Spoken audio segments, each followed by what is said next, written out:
രണ്ടാം ഘട്ട തിരഞ്ഞെടുപ്പിന്റെ ആവേശത്തിലാണ് പശ്ചിമ ബംഗാൾ. പരസ്യപ്രചാരണം നാളെ അവസാനിക്കുന്നത്. പ്രധാനമന്ത്രി നരേന്ദ്രമോദി ഇന്നിപ്പോൾ ബംഗാളിലെത്തും. ശരത്ലാൽ വിവരങ്ങളുമായി ചേർന്നു. ശരത്ത്, ബംഗാളിൽ ഒന്നാം ഘട്ടത്തിൽ വന്ന അതിഗംഭീരമായ പോളിംഗ് അത് രണ്ടാം ഘട്ടത്തിലും ഉണ്ടാകണമെന്ന് രാഷ്ട്രീയ പാർട്ടികൾ ആഗ്രഹിക്കുന്നുണ്ട്. പ്രധാനമന്ത്രി നരേന്ദ്രമോദിയും മമതാ ബാനർജിയും നേരിട്ടുള്ള പോരാട്ടമാണ്.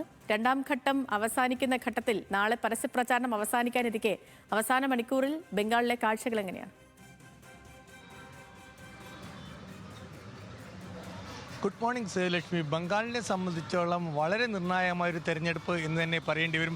ഒന്നാം ഘട്ടത്തിലെ അഭൂതപൂർവമായ പോളിംഗ് അത് രണ്ടാം ഘട്ടത്തിലും ആവർത്തിക്കുമെന്ന് തന്നെയാണ് കണക്കുകൂട്ടുതൽ. കാരണം നഗരപ്രദേശങ്ങളാണ് ഈ തവണ ഉള്ള പോളിംഗ് നടക്കുന്നത്. നഗരത്തിലെ വോട്ടർമാർ സ്വാഭാവികമായിട്ടും നഗരത്തിലെ വോട്ടർമാർ അല്ലെങ്കിൽ വോട്ട് ചെയ്യാൻ പലപ്പോഴും താല്പര്യം കാണിക്കാറില്ല. കൊൽക്കത്തയിലെ ഇപ്പോൾ ഭവാനിപ്പൂരായാലും ശരി, കൽക്കത്തയിലെ സിംഗൂർ അടക്കമുള്ള പ്രദേശങ്ങളൊക്കെയാണെങ്കിലും ശരി ഈ നഗരപ്രദേശങ്ങളുടെ ഭാഗമാണ്. ഈ നഗരപ്രദേശങ്ങളിലെ വോട്ടർമാർ ഗ്രാമങ്ങളെ പോലെ തന്നെ വോട്ട് ചെയ്യുമോ എന്നതാണ് ഇനി കണ്ടറിയേണ്ടത്. ഏതായാലും നമുക്ക് ഈ തരത്തിൽ പോവുകയാണെങ്കിൽ അഭൂതപൂർവമായ അല്ലെങ്കിൽ 90% മേലെ ഈ രണ്ടാം ഘട്ടത്തിലും വോട്ടിംഗ് ഉണ്ടാവും തന്നെയാണ് രാഷ്ട്രീയ പാർട്ടികളുടെ പ്രധാനപ്പെട്ട ഒരു കണക്കുകൂട്ടൽ. അതുപോലെ തന്നെ ഈ മമതാ ബാനർജി ഇന്നലെ ഭവാനിപ്പൂരിൽ വളരെ വലിയ നാടകീയ രംഗങ്ങളാണ് കാണിച്ചത്. കാരണം BJPയുടെ പ്രചരണ വാഹനത്തിൻ്റെ സൗണ്ട് കേട്ട് തൻ്റെ പൊതുയോഗം നിർത്തിവെച്ച് പുറത്തേക്ക് പോകുന്നൊരവസ്ഥ ഉണ്ടായിട്ടുണ്ട്. അത്രയും കടുകടുത്ത അല്ലെങ്കിൽ അത്രയും തൊട്ട് നിൽക്കുന്ന ഒരു പ്രചരണമാണ് ഈ രണ്ടാം ഘട്ടത്തിൽ എവിടെയും കൽക്കത്തയിൽ നമുക്ക് കാണാൻ കഴിയുന്നത്. രാവിലെ 6 മണി തന്നെ പ്രചരണ വാഹനങ്ങൾ തലങ്ങും വിലങ്ങും ചീറിപ്പായുന്നു. അതേപോലെ തന്നെ ചെറിയ ചെറിയ കൂട്ടങ്ങൾ, അതേപോലെ തന്നെ നരേന്ദ്രമോദി എത്തുന്നു. നരേന്ദ്രമോദി വീണ്ടും ബംഗാളിലെത്തുമ്പോൾ കഴിഞ്ഞ തവണ അല്ലെങ്കിൽ വോട്ടിംഗ് ഒന്നാം ഘട്ട വോട്ടിംഗ് കഴിഞ്ഞ് അന്ന് ദിവസം തന്നെ പൂർണ്ണ രൂപത്തിൽ തന്നെ രണ്ടാം ഘട്ടത്തിന് നരേന്ദ്രമോദി തുടക്കം കുറിച്ചിരുന്നു. ഇപ്പോൾ ഇന്ന് വീണ്ടും നരേന്ദ്രമോദി എത്തുന്നു. എന്തായിരിക്കും ഇരു നേതാക്കളുള്ള വാക്കുപോര് എന്നതാണ് നമുക്കിനി കാത്തിരിക്കേണ്ടത്. ഏതായാലും സേതുലക്ഷ്മി, ഇത്ര ഒരു ഇഞ്ചോടിഞ്ച് പോരാട്ടം നടക്കുന്ന ഒരു സ്ഥലം, അതായത് കേരളത്തിലെ പോലെ തന്നെ ഇഞ്ചോടിഞ്ച് പോരാട്ടമാണ് നടക്കുന്നത്.